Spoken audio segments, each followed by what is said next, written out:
sabemos que estás aquí. Y Señor, nuestro corazón se regocija en tu presencia. Haz que tu Espíritu Santo, Padre, nos llene aún más de tu gracia. Guíanos en tu palabra, Padre. Lo rogamos y suplicamos en el nombre de Jesús.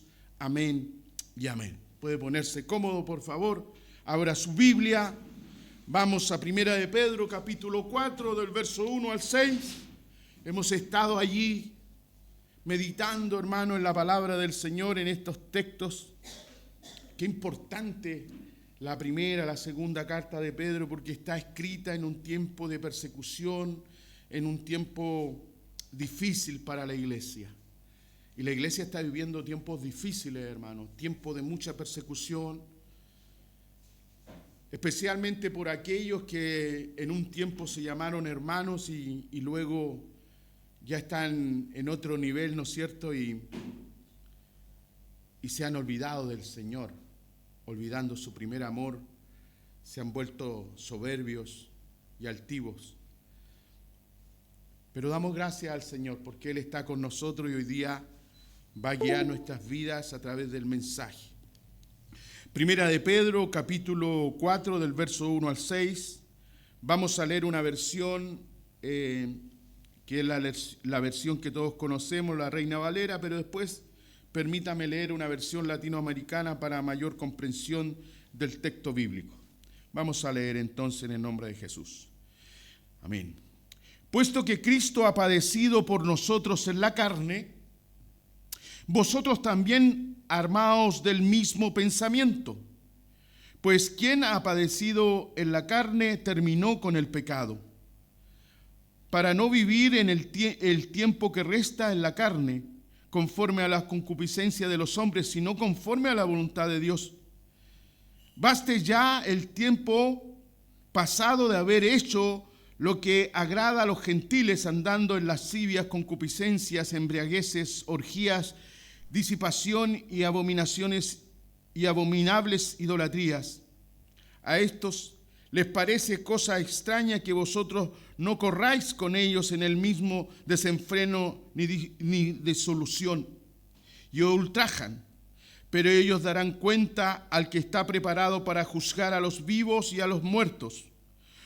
Porque por esto también ha sido predicado el Evangelio a los muertos, para que sean juzgados en carne según los hombres, pero vivan en el Espíritu según Dios. Voy a leer una versión latinoamericana, por favor, para mayor comprensión. Puesto que Cristo, hermanos, ha padecido en la carne, ármense también ustedes del mismo propósito. Pues quien ha padecido en la carne ha terminado con el pecado, por lo cual entreguen lo que les queda de esta vida, no ya a las pasiones humanas, sino a la voluntad de Dios. Porque ya basta con el tiempo pasado en que han vivido conforme a los deseos de los gentiles, entregándose a la sensualidad, a los deseos desenfrenados, a las borracheras, a las orgías y a las idolatrías. Los extrañan aquellos que antes compartían con ustedes su estilo de vida desenfrenado, pero ahora se sorprende de que se hayan apartado para seguir a Cristo. Ellos tendrán que dar cuenta a aquel que está preparado para juzgar a vivos y a muertos, porque también por esto se les predicó el Evangelio a los muertos, para que, aunque sean juzgados como hombres en cuanto a la carne, vivan en cuanto al Espíritu conforme a Dios. Se acerca el fin de todas las cosas. Por tanto, sean prudentes y vivan sobriamente, entregándose a la oración. Padre, gracias te damos por tu palabra, Señor. No hay nada más que agregar, Padre, solo el rema de tu Espíritu. Te rogamos en esta hora que tu presencia sea abundante, para que nuestro corazón pueda ser un recipiente de tu verdad, para que nuestra mente, Señor, sea instada al cambio, y para que podamos arrepentirnos de verdad y vivir santamente conforme a tu llamado. Gracias, Padre. Guíanos en el nombre de Jesús. Amén y amén. ¿Puede ponerse cómodo, por favor? Bendito eres, Señor. Te alabamos.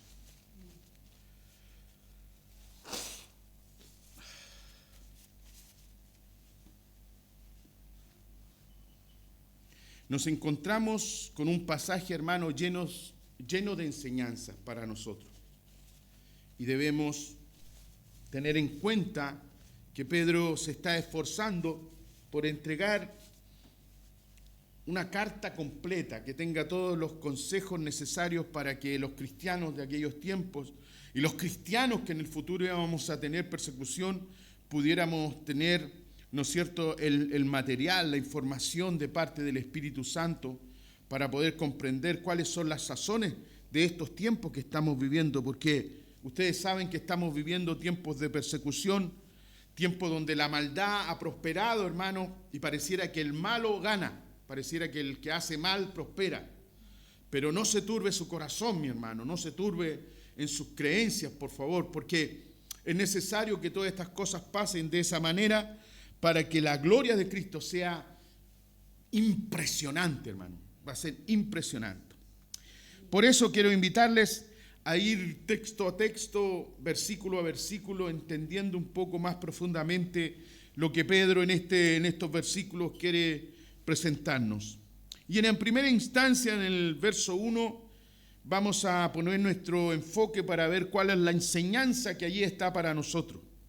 Y dice el texto de la siguiente manera: ya que Cristo ha padecido por nosotros en la carne, y esto es muy importante, hermano, porque hay algunos que han creído que esto de Cristo es una historia y que finalmente hay una secta, hermano, que plantea de que Jesucristo vino como una proyección astral, que no tenía cuerpo físico. Entonces lo que él vivía prácticamente era como un holograma.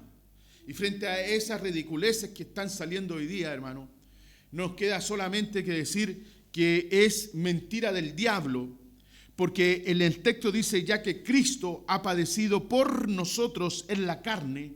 Eso significa que sufrió en vivo y en directo el castigo que era para nosotros. Él sufrió por nosotros, no por sus pecados, sino por nuestros pecados. Por sus llagas hemos sido sanados, sus llagas en su carne. Entonces, la fe de nosotros no nace desde un pensamiento simplemente de un ser humano, sino que nace de un acto sublime, de un sacrificio que va más allá de lo entendible, un sacrificio santo. Jesucristo toma el lugar de nosotros y expía nuestro pecado de tal manera de darnos una nueva vida. Por eso, ya que Cristo ha padecido por nosotros en la carne, vosotros también armaos, es decir, preparaos de este mismo pensamiento, de este mismo propósito.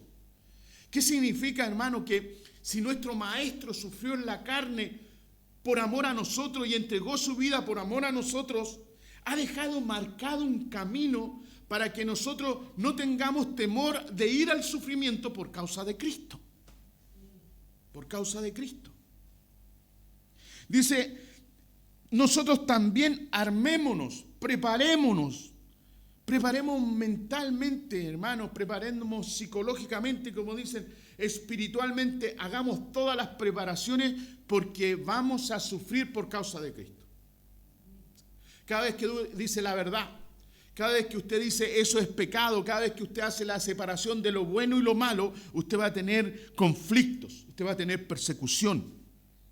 Porque la gente no quiere que usted le diga nada. Su familia no quiere que usted... Ojalá su familia, si usted es cristiana o si usted es cristiano, su familia lo más probable es que va a querer que usted esté siempre calladita, ¿no es cierto? O calladito y sirva. Con eso no le van a... Pero a la hora que usted hable, a la hora que usted diga que eso está mal o incorrecto delante del Señor, usted va a tener oposición y persecución. Y eso es lo que está pasando hoy día. Hay persecución. ¿Por qué hay persecución? Porque la psicología humana ha entrado a la iglesia, ha entrado a la doctrina, y la doctrina cristiana contemporánea ha girado hasta poner los ojos en el hombre y poner al hombre como el centro de toda la necesidad. Entonces, hoy día la gente va a la iglesia porque espera un milagro de sanidad, porque espera un milagro económico, porque espera y espera y espera. Y entonces lo más importante en los cultos se está transformando al hombre. ¿Qué es lo importante en el culto? El hombre. Y ese es un error doctrinal, teológico, profundo y terrible. ¿Por qué? Porque el centro del culto es Cristo. El Cristo es el centro de nuestra predicación. Es el centro de nuestra declaración, es el centro del Evangelio. Ya que Cristo ha padecido, nosotros también nos preparamos con este sentido, pues quien ha padecido en la carne. Y aquí hay algo muy interesante, hermano. Para aquellos que hemos estado luchando, porque el cristiano lucha en contra del pecado y la influencia del diablo todo el tiempo, tomando, ¿no es cierto?, la palabra del Señor y tomándonos del Espíritu Santo que nos guía para hacer lo correcto y lo bueno. La muerte de Cristo entonces en la cruz no fue un acto en vano, no fue un acto simple. La muerte de Cristo en la cruz rompió, hermano, rompió la muerte, destruyó la muerte y destruyó el pecado. La obra de Cristo en la cruz fue una obra gloriosa. En 3 horas, hermano, en 3 horas todo el juicio de Dios cayó sobre Cristo y Cristo en ese instante tomó todo lo que había en contra nuestra, todos los edictos contrarios a nosotros, todas las acusaciones, porque quiero decirle algo, cada vez que tú cometes un pecado o haces lo malo delante, viene el enemigo y lo anota. Lo anota en un libro. Entonces, en el día que Cristo subió a la cruz, Él le mostró a Jesús: mira, aquí tengo todo lo que hay en contra de los hombres. Ellos son míos, ellos están bajo mi poder, este es mi reino, este es mi principado, no sé.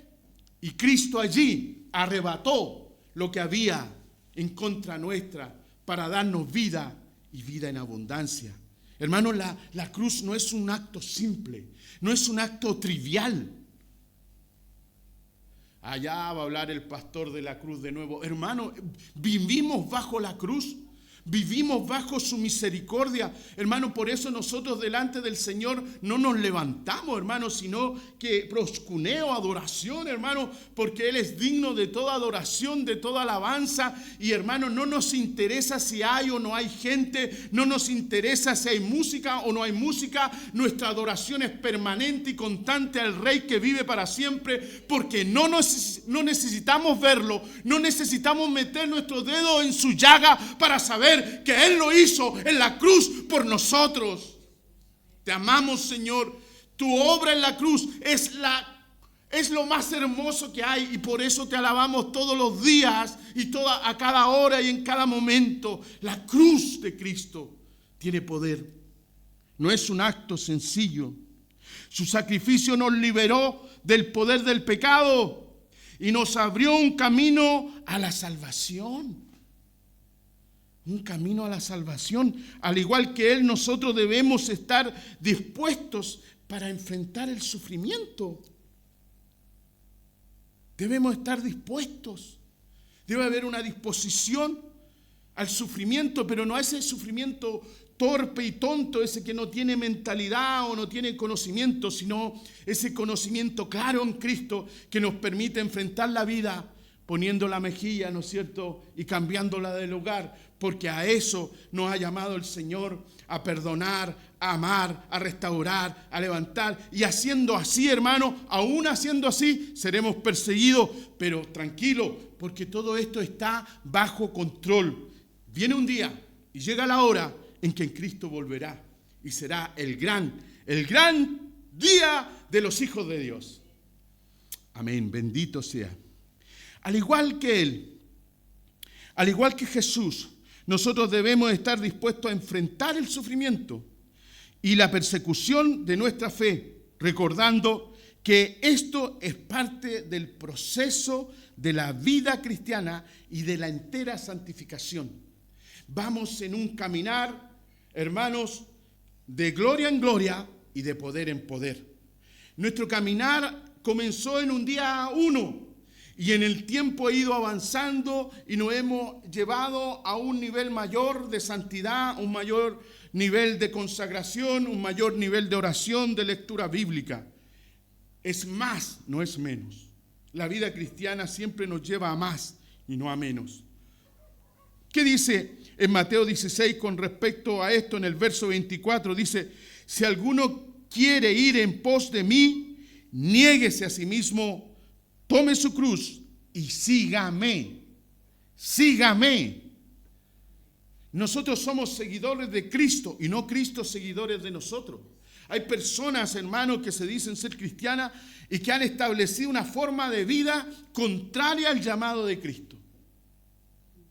Entonces, la oferta que ellos le hacen a Jesús es: oye, Jesús, yo voy a hacer esto por ti, esto otro por ti si tú haces esto. Y creen que están a la altura de sentarse a la mesa y negociar con Jesús. Qué soberbia, qué altanería, porque Jesús es digno de toda adoración, de toda gloria y de toda alabanza. No hay nadie mejor que Él, no hay nadie más santo que Él, no hay nadie más hermoso que Él. Estar en su presencia es la vida, es la vida. Qué triste es para aquellos que no conocen a Jesús, porque en sus días de angustia y de soledad no encuentran consolación alguna. Es en Cristo donde nosotros podemos tener vida y vida en abundancia. ¿Cuál entonces es el llamado a la acción que Pedro nos está haciendo a través del Espíritu Santo? Nos llama a enfrentar con valentía las dificultades. Nos llama a enfrentar con valentía las pruebas presentes de nuestra vida, confiando cada hora y en cada segundo que Dios nos dará la fuerza necesaria para superar cada prueba que esté frente a nosotros. Y cada prueba traerá, hermano, una bendición. Cambiará tu carácter, moldeará tu forma de ser, para que la fe sea perfeccionada en nosotros, de tal manera que sea pulida, porque usted sabe que la fe es más hermosa que el oro y que la plata, y como es más hermosa, debe ser tratada de una manera especial. Y cuando hablo de manera especial, ¿sabe cuál es lo especial de la acción cristiana? Es la capacidad que tenemos de abandonar el pecado. Dice el texto, mire, para no vivir el tiempo que resta en la carne. Este es el mensaje del Espíritu Santo, hermanos. Fuimos rescatados de nuestra vana manera de vivir. Cristo murió por nosotros y nos ha dado un lugar, nos ha dado un espacio, nos ha abierto la brecha, ha abierto la puerta para entrar ante la presencia del Señor. Bendito es el nombre de nuestro Señor Jesucristo. Y es por eso, hermano, que el llamado es a abandonar el pecado. Dice, para no vivir el tiempo que resta en la carne. Significa que si tú te has dado cuenta de la obra de Cristo, si estás apercibido de que Cristo viene pronto y que la iglesia se está preparando y que el Espíritu Santo está preparando a la iglesia vistiéndola de lino fino, porque vamos a tener un encuentro espectacular con Jesús. Nos preparamos, nos animamos a eso porque los tiempos lo señalan así. En este tiempo, hermano, que resta, este tiempo que resta para la venida de Cristo es un tiempo hermoso, pero también peligroso. Peligroso. ¿Y cuál es el llamado? ¿A qué nos llama el Señor constantemente? Que en este tiempo, conforme, dice, no podemos vivir en este tiempo que queda, no podemos vivir en la carne. No podemos vivir. No podemos seguir viviendo así conforme a las concupiscencias de los hombres, sino conforme a la voluntad de Dios. No podemos seguir conforme a las concupiscencias. Hermano, ¿qué son las concupiscencias? La concupiscencia, hermano, es un deseo exacerbado por el placer. Esa es la concupiscencia que está en la mente de todo ser humano. Todo ser humano está contaminado por el mal. Su inclinación al mal genera en él, dentro de él, una concupiscencia, es decir, una mente que desea y que anhela el mal.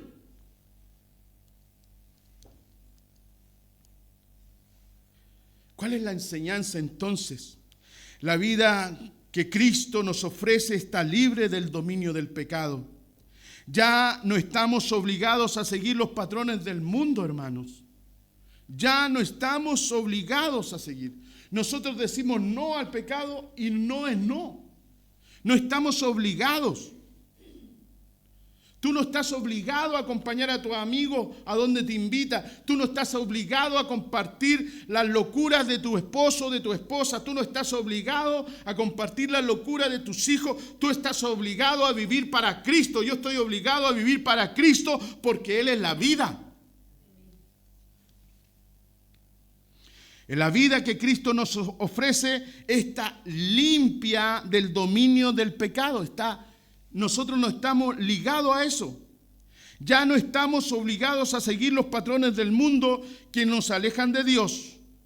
Debemos aprovechar el tiempo que nos queda, hermanos, en esta tierra para vivir de acuerdo a la voluntad de Dios, buscando la santidad en todas las áreas de nuestra vida. Nos queda harto trabajo. Harto trabajo. Hermano, en este tiempo no es tiempo de mirar hacia afuera, sino mirar hacia adentro. Es como estamos perfeccionando nuestra vida espiritual.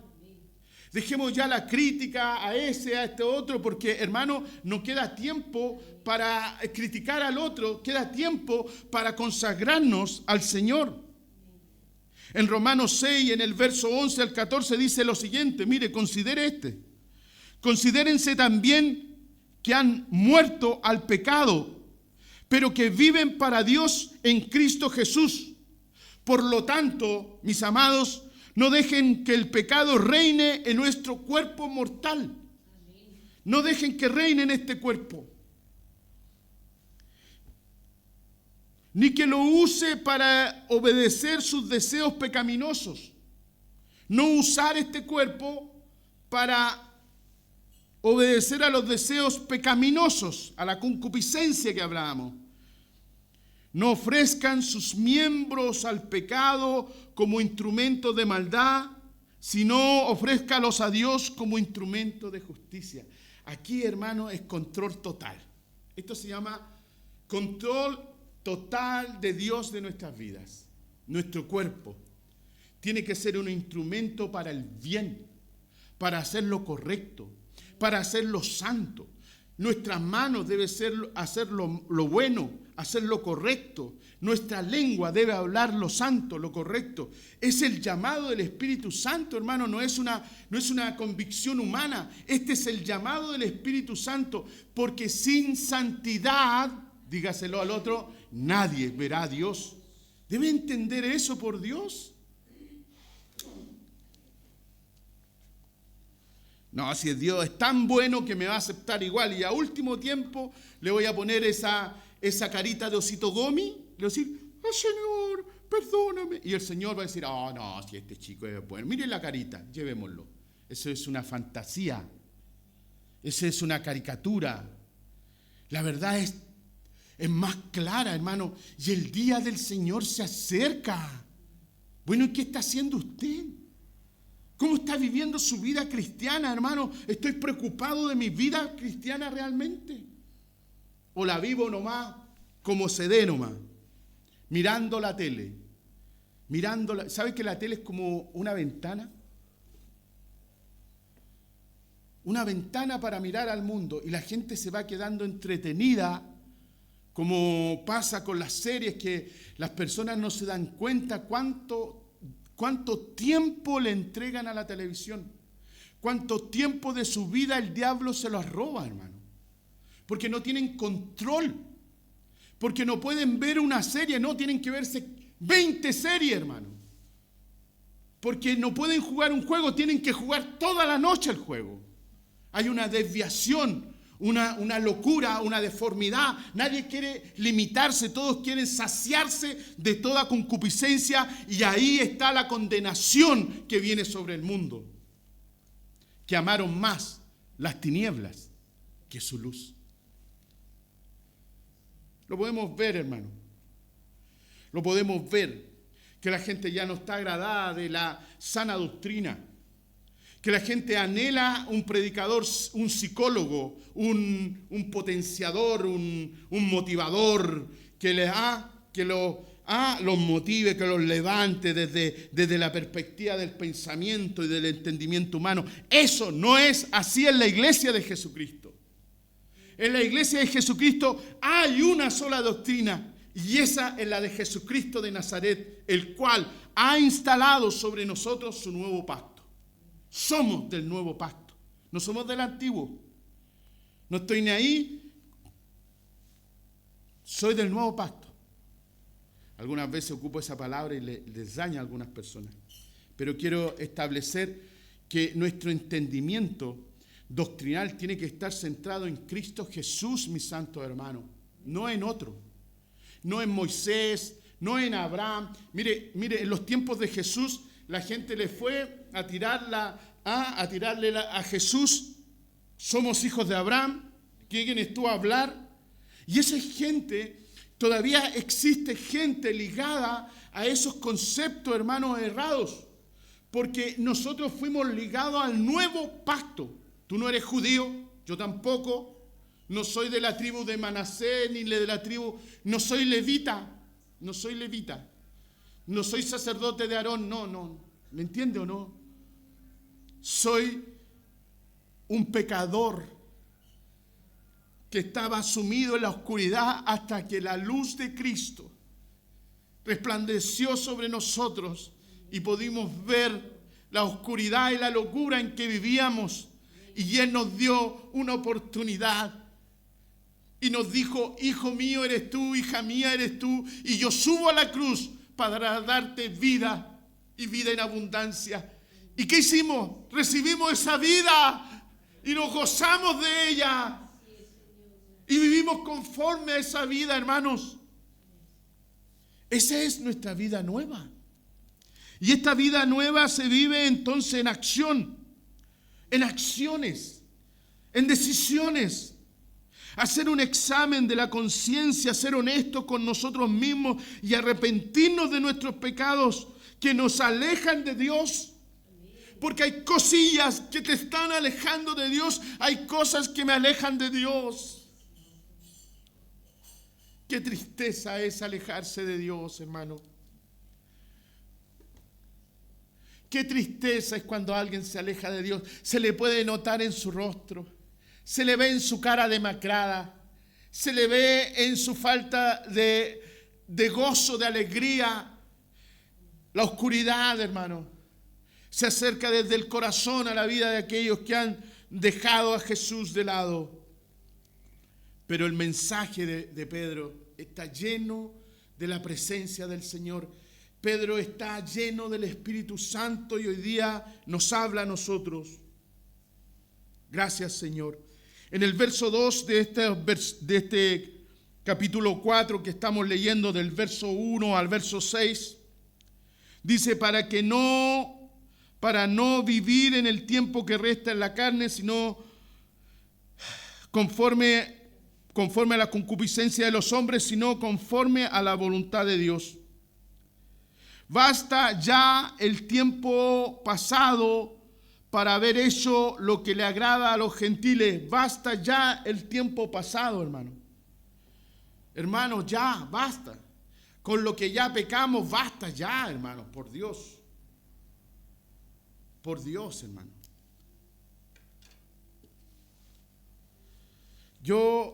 ¿Usted cree que el Satanás tiene algo nuevo? ¿Cree que él tiene algo nuevo que ofrecer al mundo? Nada. La misma oscuridad que usted vivió en el tiempo pasado, la misma oscuridad que yo viví en el tiempo pasado cuando estaba lejos del Señor, cuando estaba lejos de su gracia, lejos de su amor, toda esa oscuridad que viví, toda esa angustia que viví, ya basta de eso. ¿Usted se aburrió de eso o no? Basta ya. Basta del pecado. Oiga, si no hay nada nuevo bajo el sol. Si la maldad que se vivió cuando usted tenía 15 años es la misma maldad, incluso más ahora, hermano. Más. Hoy día la maldad ya no tiene, hermano, ¿cómo decirlo? Ya la medida está superada.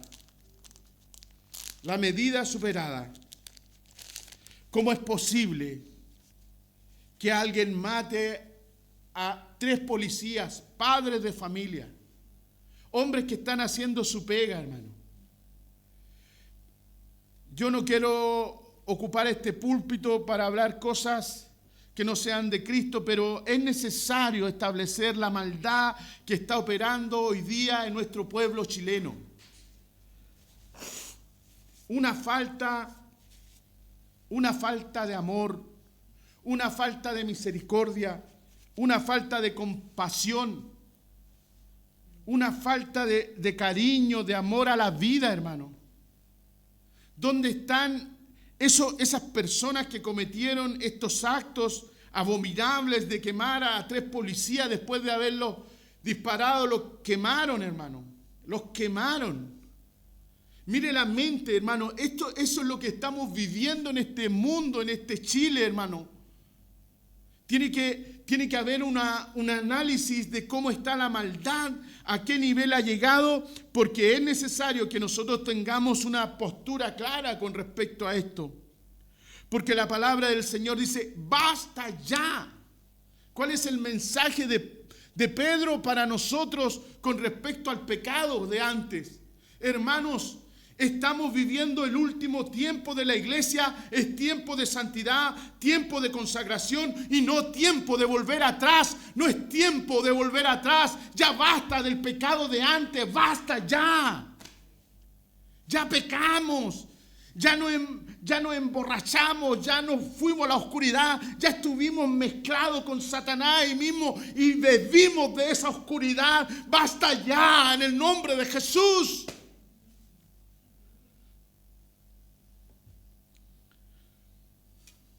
Yo no puedo entender cómo tu carácter no ha cambiado, cómo tu apetito no ha cambiado hasta ahora.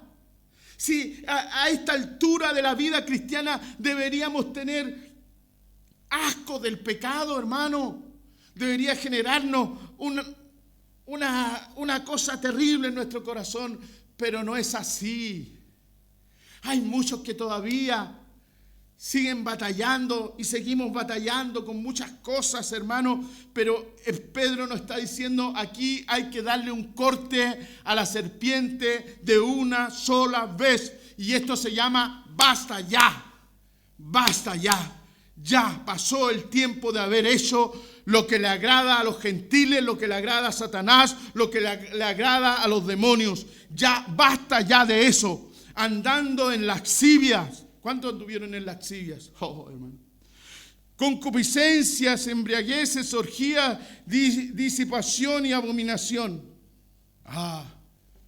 Pero esas cosas, algunas veces cuando se leen, hermano, cuando leemos el listado de pecados que debemos dejar y pasamos por ello, pareciera que no los conocemos. ¿Qué será la lascivia? Hácete el tonto nomás. La lascivia es un acto de lujuria. La lascivia es un acto de impureza sexual. La lujuria, hermano, se refiere a esos deseos sexuales intensos, desmedidos e incontrolables. A menudo se asocia con una búsqueda desenfrenada del placer sexual sin considerar las consecuencias morales y espirituales que tendrá para tu vida.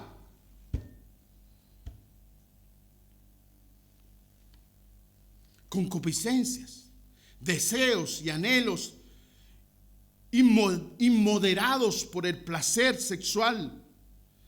Dejar las embriagueces que han vivido. Embriaguez, hermano, el consumo excesivo de alcohol que nos lleva a la pérdida del control y de las facultades mentales. Las embriagueces. Las orgías, hermano.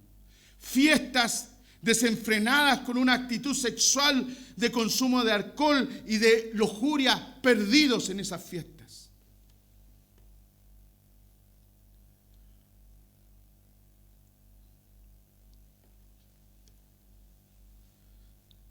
Basta ya, dice Pedro. El Espíritu Santo nos dice, ya basta ya. ¿Sabes que no te asienta? No te asienta, hermano, no te asienta, hermana. Tú fuiste lavado por la sangre de Cristo. No te asienta estar allí en esa oscuridad. Basta ya, rompe con ello ahora en el nombre de Jesús. Basta ya. Cuidado porque lo que acabamos de decir está, hermano, en la fase del deseo. Y en el deseo es donde opera Satanás, la influencia en el deseo. La mirada, el ojo, el deseo. El deseo, cuidado. Para los santos de este último tiempo, cuida los deseos que estás deseando en tu corazón. Porque hay pecados relacionados con la idolatría, con la impiedad.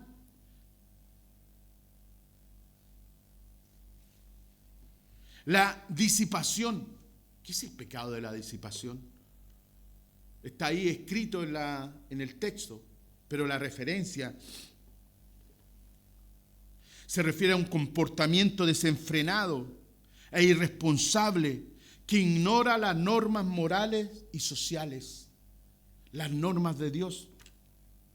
Es un comportamiento desenfrenado que no tiene límite. ¿Se ha fijado que la gente hoy día no tiene límite para hablar? Habla lo que se le ocurre. Dice lo que se le viene a la mente. Critica los santos como que si ellos fueran estar en la posición más alta para poder criticar las cosas, cuando en la verdad deberíamos estar orando y pidiendo misericordia al Señor. Abominaciones, abominables idolatrías, adoración a ídolos o dioses falsos, los que representan una grave ofensa a Dios. Usted podría decir, qué bueno que en este tiempo no hay idolatría. No, hermano, hay idolatría. Especialmente al dinero. Hay iglesias que tienen un Dios que se llama Mamón. Dicen ser cristianos, dicen ser cristianas, pero en la iglesia se predica solamente de la prosperidad y se entiende que la prosperidad es como la marca de que Jesús te está bendiciendo tu vida. Hermano, qué ignorancia la doctrina de la prosperidad. Y si usted que está escuchando ahí vive en iglesias con doctrina de la prosperidad, qué triste, qué triste. Espero en el Señor que el Espíritu Santo le despierte. ¿Sabe por qué? Porque en este último tiempo la iglesia no prospera económicamente. La iglesia es preparada en el Espíritu. La iglesia es preparada en un contexto espiritual, no carnal. No fuimos llamados para llenarnos de dinero y tener empresa en este mundo. Somos pasajeros, peregrinos. ¿Hasta cuándo van a entender eso, mi hermano? Entienda, renuncie al amor, al dinero, renuncie a Mamón, renuncie a los dioses y renuncie a la idolatría del dinero, a la idolatría de cosas abominables delante del Señor.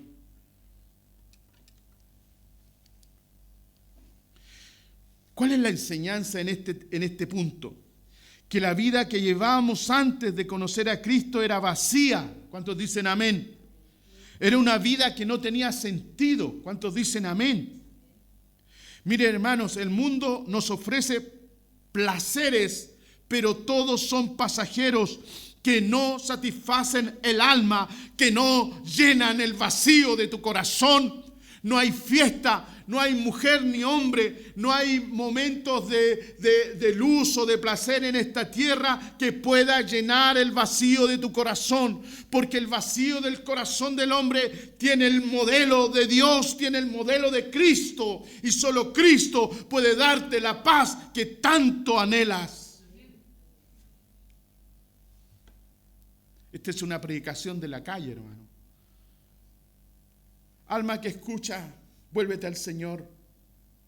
Él te ama y Él puede darte una vida nueva. en Efesios 4, del verso 17 al 19, fortalece esta idea diciendo: les exhorto en el nombre del Señor a que ya no vivan como viven los gentiles. Ya no vivan como viven los gentiles, entregándose a la sensualidad y a una vida libertina. Su mente se ha oscurecido y están alejados de la vida de Dios. Les exhorto en el Señor, no vivan como los gentiles. No vivan como los gentiles. La enseñanza es un llamado aquí a la santidad de la iglesia. Un llamado para que toda la iglesia se inserte en un mundo en el cual la vida se transforme en una vida santa, perfeccionada por la palabra, y que todos tengamos ese deseo de agradar a Dios. Porque por eso también ha sido predicado el Evangelio, aunque los muertos, dice, a los muertos, para que aunque sean juzgados en la carne como hombres, vivan en cuanto al Espíritu conforme a Dios. Por eso, hermanos, se nos predicó. ¿Cuál es la enseñanza aquí? El llamado a la santidad. Pedro está haciendo un llamado a la santidad, como hoy día hacemos en la iglesia del Nuevo Pacto, un llamado a la santidad. Un llamado importante, hermano, es la santidad individual en este tiempo. La santidad individual. No podemos hablar de la santidad corporativa como cuerpo, si no hablamos de la santidad particular, personal, esa que vivimos en el área chica, hermano. Esa que vivimos en nuestras decisiones, cuando nadie nos ve. Esa santidad individual que luego debe extenderse, porque lo que somos en lo individual, después lo conectamos a lo corporativo. Lo que decía yo si usted tiene una casa donde no hay paz, donde todo es pelea, ¿qué va a pasar cuando usted se conecta a la iglesia? Lo de la casa lo traerá a la iglesia. Si en la casa está llena de rencillas, de odiosidades y cosas, ¿qué pasará en la iglesia? Se traerá la odiosidad y se traerá todas esas cosas. Por eso el llamado primero es a una santidad individual, personal, que se extienda luego a la iglesia. Debemos ser ejemplos de la santidad para el mundo, reflejando en nuestra vida la luz de Cristo, la luz del Evangelio. Y no, hermano, por el otro, sino porque es necesario que en este tiempo nosotros personalmente demos testimonio de Cristo en todas las cosas. ¿Cuál sería el llamado a la acción? Unámonos como iglesia, busquemos la santidad, animémonos unos a otros, apoyándonos mutuamente en el camino de la transformación, aconsejémonos, pidamos consejo, veamos, si no vemos claramente algo, pidamos luz de Cristo para que Él nos dé claridad, y si no, conectémonos con la iglesia, conectémonos con nuestros pastores para aclarar los puntos, no podemos entrar con dudas, no podemos estar con algo en el corazón, no pueden haber raíces de amargura, tenemos que estar listos para que cuando llegue nuestro amado, escuchemos la trompeta y digamos: heme aquí, Señor, aquí estoy, Padre. Hermanos, vienen problemas graves para la iglesia. Dice la palabra de Dios: y cuando venga el Señor, ¿encontrará fe en la tierra? Eso indica que la situación se va a poner cada día más caótica y se va a poner en cada momento más complicada. Por eso, en 1 de Pedro 4, del 1 al 6, el apóstol Pedro presenta un claro mensaje contundente para que de una vez por todas, imagínense, está escribiendo a una iglesia perseguida, a una iglesia que está siendo muerta, a una iglesia que está siendo perseguida en esos tiempos, y Pedro está aquí hablando a toda esa iglesia, y en vez de apapacharlos y después decirle que pobrecitos de ellos, les dice: no, señores, levántense aquí porque hay un mensaje para ustedes y es necesario que en este último tiempo abandonemos el pecado de una vez por todas. ¿Cuántos dicen amén? Abandonar el pecado. Estoy poniendo estas palabras en tu mente, en tu corazón. Las estoy recibiendo en mi corazón, en mi espíritu. Abandonar el pecado de una vez por todas para vivir en santidad conforme a la voluntad de Dios. ¿Cuántos dicen amén? Este llamado se basa en la gracia salvadora de Jesucristo, quien murió en la cruz para que nosotros alcancemos la santidad. ¿Cuál entonces es el llamado de Pedro? Primero, arrepentirnos. Lo primero que hace la palabra del Señor, si nos revela algo en nuestro corazón, es inmediatamente el arrepentimiento. ¿Y qué es el arrepentimiento? No es sentirse culpable, ni sentir esa... Si el arrepentimiento tiene un estado de vergüenza al principio, cada vez que somos descubiertos en el pecado. Trae un estado de vergüenza, un estado de entendimiento que hemos fallado. Algunas veces veo allí, hermano, la imagen del rey David, ¿no es cierto?, el cual había pecado, pero a sí mismo se mentía, ¿no es cierto?, y él se hacía como que nada, se hacía como el tonto. ¿Ah?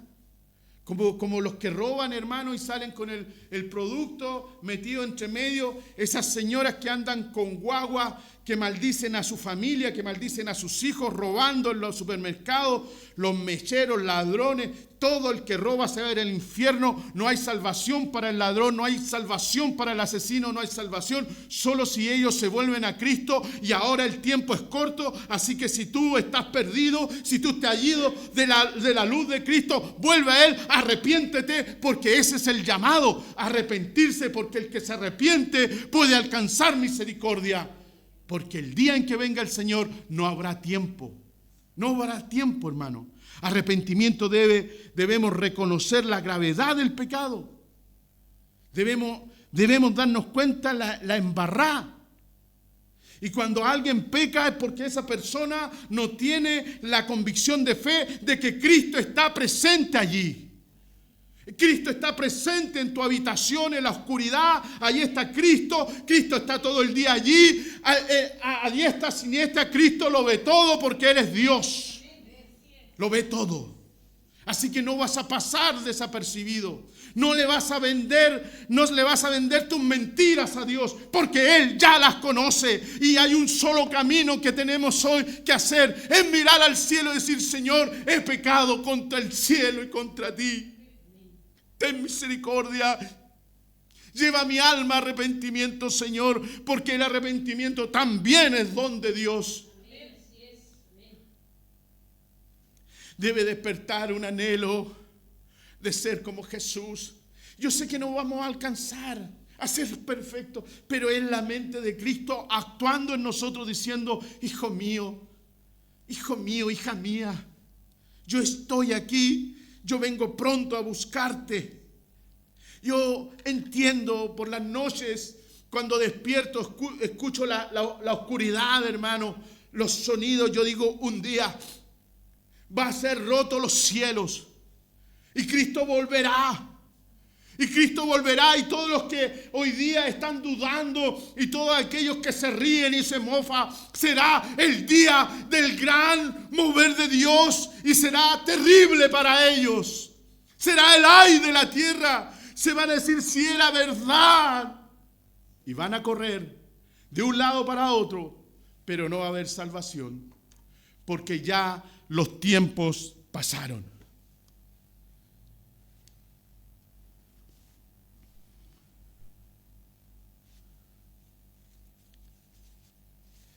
Para los que vivimos en arrepentimiento, es crucial el llamado a la fe. Debemos confiar plenamente en la obra redentora de Jesucristo y recibir su gracia salvadora. No es solamente entrar al arrepentimiento como un acto de vergüenza delante del Señor, sino tener la fe suficiente de decir: Señor, yo sé que en la cruz tú pagaste todos mis males. Hay personas que no aceptan la cruz de Cristo y no han podido recibir salvación porque piensan que el acto de Cristo no fue suficiente para perdonar sus pecados. Y eso es ignorancia. Eso es falta de profundidad teológica, porque alguien que no conoce a Jesús ni sabe quién es Cristo no puede entender la obra poderosa de la cruz y menos tener fe en ella. Yo sé, estoy seguro que en la cruz Jesús ha borrado todos nuestros pecados. Porque no hay acto más sublime, no hay acto más hermoso, no hay acto más grande que la muerte de Jesús por nosotros. Hay algo que estremeció el corazón de Dios. Si bien por un acto pecaminoso toda la tierra cayó bajo condenación por causa de Adán, todos pecamos, todos estamos destituidos de la gloria de Dios, pero hubo un acto mayor que el pecado, un acto más sublime, un acto de amor puro, santo, bello, como lo hace mi Señor, y se entregó como cordero en el matadero por causa nuestra. ¿Quién somos nosotros para que un santo muera de esa manera? Entonces, si Él lo hizo, y yo leo la palabra y me dice: esto lo hice por ti, entonces, ¿qué nos queda? Nos queda algo muy claro aquí: la obediencia. Fíjate, arrepentimiento, fe, obediencia. Si tienes arrepentimiento y crees en el Hijo de Dios, ahora te queda lo último. Y esto Pedro lo está diciendo: chiquillo, basta ya. Ahora viene el tiempo de la obediencia. Debes tú decir: ahora en este último tiempo viene un tiempo para mí, ya no de dudas, ya no de titubeos, ya que voy o no voy a la iglesia, me santifico, no, hago esto, no, hermano, ya pasó ese tiempo. Ahora llega el tiempo de obedecer, solo obedecer. Debemos dedicar nuestras vidas. No es un tiempo, es tu vida. Hermano, Cristo no viene a buscar un pedazo de ti, viene a buscarte completo. No es un pedazo de tu vida, no son 2 horas a la semana, ni 2 horas el jueves, ni 2 horas el domingo. Esto significa la vida entera.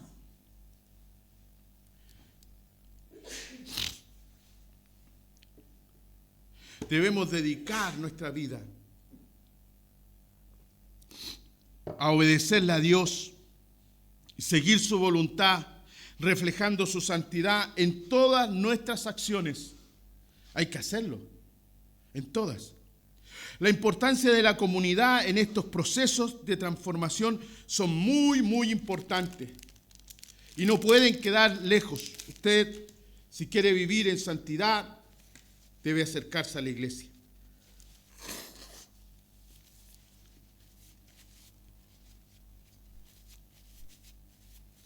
No podemos vivir, escuche bien, no podemos vivir en santidad aislados del mundo. No lo entiendo. Vivimos en santidad conectados los unos con los otros. Hay algunos cristianos que en este tiempo entendieron tan mal el mensaje que agarraron sus monos y se fueron para el campo y viven blindados en el campo, encerrados. Y salen solo a trabajar y vuelven a la casa. Trabajo y vuelven a la casa. Y algunas veces a la iglesia. Y dicen: esta es mi vida cristiana. Qué triste y flaca la vida cristiana. No, hermano, es más activa todavía. Estamos llamados a un proceso de transformación interior fuerte, profundo, en la cual la iglesia debe ser una parte importante. Mire lo que está recibiendo hoy día. Mire el mensaje que está recibiendo hoy día. De seguro este mensaje no lo hubiera escuchado en otro lugar, si no hubiera venido, si no estuviera conectado. Por eso es tan importante estar conectado a la iglesia, como dice en el libro de Hebreos, en el capítulo 10, verso 24 al 25, dice: animémonos unos a otros al amor y a las buenas obras, sin descuidar nuestras reuniones, sino animándonos mutuamente, tanto más cuando veáis que el día se acerca. Mutuamente, tanto más. Es decir, nos debemos juntar más aún cuando el Señor venga. En el libro de Santiago, en el capítulo 5, verso 16, dice: confiésense sus pecados unos a otros y oren unos por otros para que sean sanados. La oración del justo tiene gran poder y eficacia. ¿Se fija? En unidad, juntos. Eso de confesarnos los pecados es complejo, hermano, y se necesita un gran nivel de madurez. Por eso el consejo normalmente es que usted tiene un pastor, tiene un líder el cual tiene temor de Dios, entonces puede llevar sus problemas, sus contradicciones, para que los pastores o pastoras sean de apoyo en el proceso de transformación. No es fácil, hermano, luchar contra adicciones, contra pecados, contra odios, contra rencillas, y es necesario no solamente el deseo, el querer, la información, sino tener a hermanos que te puedan apoyar, que te puedan guiar, que te puedan fortalecer uno a otro a una vida santa. En 1 de Tesalonicenses, capítulo 5, verso 11 al 12, dice lo siguiente: por lo tanto, anímense y edifíquense unos a otros, como ya lo están haciendo. Anímense, edifíquense. Así que nosotros tenemos que animarnos, abrazarnos, motivarnos a la santidad, motivarnos a Cristo, porque todo este mensaje, hermano, de Pedro, capítulo 4, del 1 al 6, nos invita finalmente a una vida transformada por la gracia de Dios, por la acción del Espíritu Santo. Y a pesar de la persecución, Pedro está llamando a la gente a vivir una vida de arrepentimiento del pecado, una vida de confianza a Cristo Jesús, y a vivir una vida de obediencia a su voluntad. Podemos experimentar la verdadera libertad y la verdadera plenitud que solo Jesús nos puede ofrecer. Y juntos, como creyentes, podemos apoyarnos mutuamente para vivir una santidad práctica. No una santidad, chiquillos, de laboratorio, no una santidad que tiene que ver con escuchar la palabra y estar sentado y decir amén, amén, amén, amén, amén. Sino una comunidad de creyentes que se apoyan para vivir mutuamente una santidad que se ejecuta, que se hace, reflejando el amor y la luz de Cristo en el mundo y en todo aquel que necesita desesperadamente el mensaje de salvación. Pedro, en este concepto, nos va guiando para que en nosotros la persona de Jesús, la imagen de Cristo se manifieste en nuestro carácter, en nuestra manera de ser, en nuestra manera de hablar, en nuestra manera de concretar cosas, en nuestra manera de disponer todas las cosas. Mis santos hermanos, es así como el Señor quiere que vivamos este último tiempo. Es así como el Señor nos llama a vivir en este último tiempo. Una vida santa, una vida práctica en el Evangelio. Que el Señor les bendiga, que el Señor añada de su gracia a esta palabra. Le invito a orar. Eterno Dios y Padre, te damos gracias por tu palabra. Rogamos, Señor, que ella, Señor, cale profundamente y aún más en nuestros corazones. Que cada una de estas palabras vertidas, Señor, en este púlpito puedan venir a ser en nosotros, Señor, y en nuestra mente esas chispas de acción, Padre, que nos llevan a tomar decisiones en tu presencia. Gracias, Padre, por tu palabra. Gracias, Señor, por lo que tú nos hablas en este día. Te damos gracias, Señor. Sellamos tu palabra en nuestras vidas en el nombre de Jesús. Amén y amén. ¿Qué les parece si adoramos al Señor?